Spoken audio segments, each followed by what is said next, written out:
Hi, my name is Rosario, and this is Nala.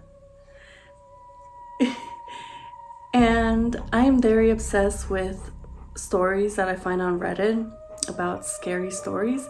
And today I want to read some scary stories from the Appalachian Mountains to you guys.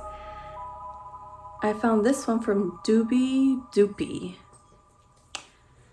This story may be short, or it may be drawn out. I am recounting these events as I type, as it was honestly one of the most horrifying things I have experienced, and it brings me genuine stress to think about it. This happened maybe 2 to 3 years ago. I lived in southern West Virginia and half my entire life.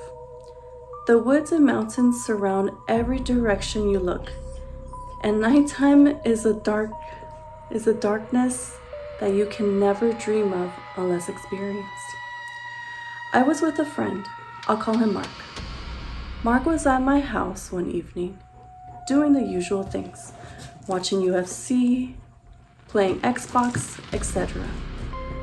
It was extremely late when we finally got bored and decided to go for a walk.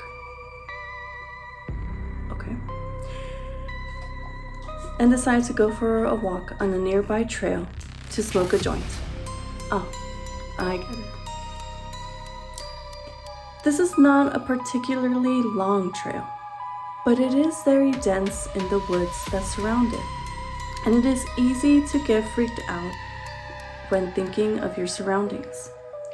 We finally get to about halfway into the trail, about 30 minutes in, where we stop, pack our joint, and stand on the trail to chill and talk. The forest is very alive at night. There are always noises in the woods, but the amount of animal activity for the time was unsettling. At this point, it was probably past 1 a.m. It was strange and kind of eerie, but not alerting as any sort of predatory animal in the area may cause a disturbance. We finished smoking and continue our walk when almost immediately the forest falls dead quiet. And as soon as the forest goes quiet, there is a voice. It almost sounds like a mocking humanoid voice, shaky and uncertain. Almost like an old children's toy, like the ones with the crackly speakers and robotic voice, if you know what I mean. This immediately sets us off. We bolt directly down the opposite length of the trail, but the sound does not gain distance. It doesn't get closer per se, but no matter how far we ran down the trail, this eerie voice remains the same volume, going over and over with no quieting or stopping. At this point, I am convinced that we are in genuine danger. Something I have felt very few times. Finally, after sprinting for who knows how long, we exit the trail, grasping for breath and almost at the verge of tears of how terrifying this was. We began to exit the trail, and about 5 minutes from the exit, there's a bone-shaking, heart-stopping, murderous scream from directly behind us. I know what a mountain lion sounds like. This was not an animal. This was not someone playing or watching a game. This scream sent birds flying from nests and made my heart drop into my stomach. It was the most genuinely depraved and violent scream that I have ever heard. This is a true story that I have only told to maybe 3 people, of whom to brush off as false. I've never been a person to push for existence of the paranormal or spiritual, but I genuinely believe I encountered something inhuman in those woods. Here's another story from the Appalachian Mountains. This one is Fireball in my ass. Let me start by saying I have lived in the Appalachian Mountains all my life and have experienced a lot of strange things.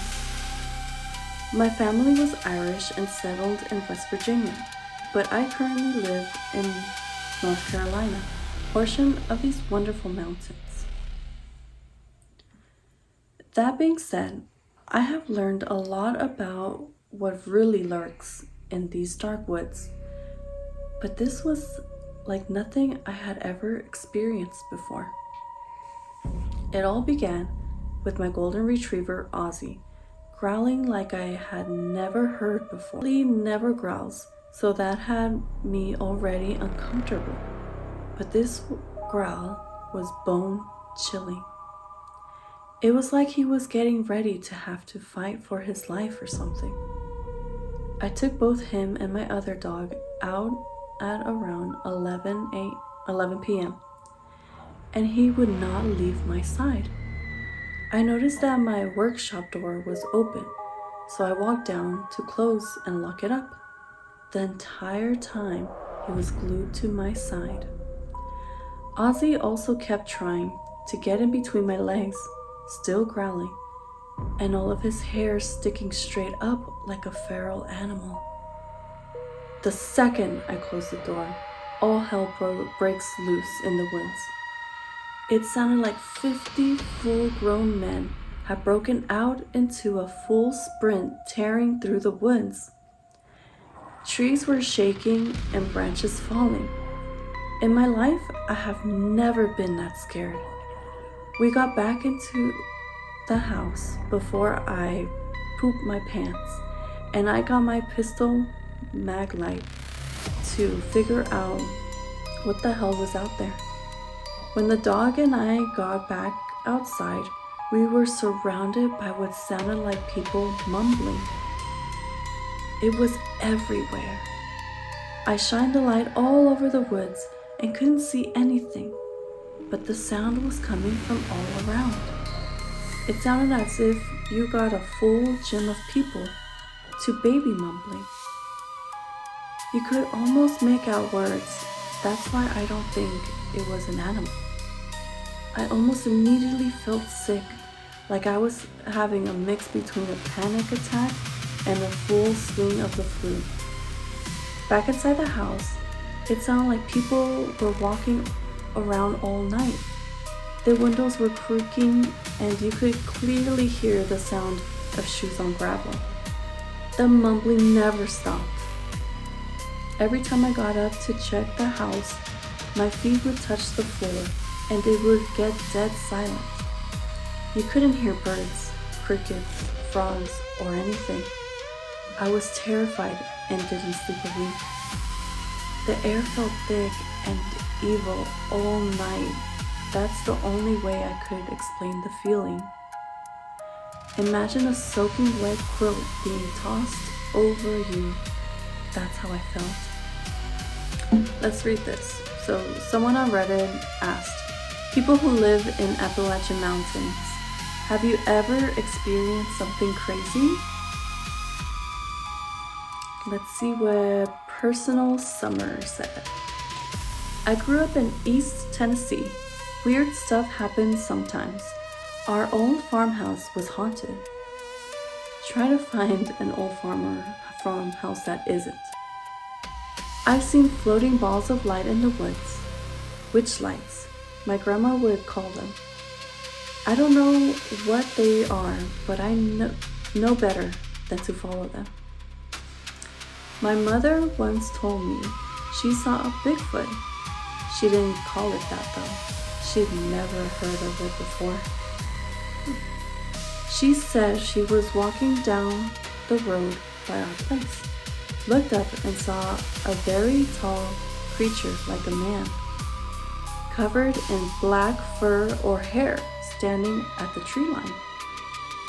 He stared at her for a second and then turned and walked back into the woods. This was when she was a teenager, so around 1943. Turned out a lot of the men in town had seen this thing when they were out farming or hunting. Nobody was fussed about it. It was just there. Nobody bothered it, and it didn't bother them. Eventually, it went away, or maybe died. By the time I was living there, it was long gone. It was my grandfather who told me the farmers had seen it, though he never did. Neither my mom nor my grandfather ever made up stories or told tall tales, so I kinda have to believe in Bigfoot now. Here's another one. From Bubonic Babe. When I was 8, I swear that my cousin and I saw Bigfoot. We were at church revival meeting that started in the evening, and this tiny church we went to only had outhouses for the bathrooms, and I didn't want to walk across the lot and into the scary wooden toilet alone.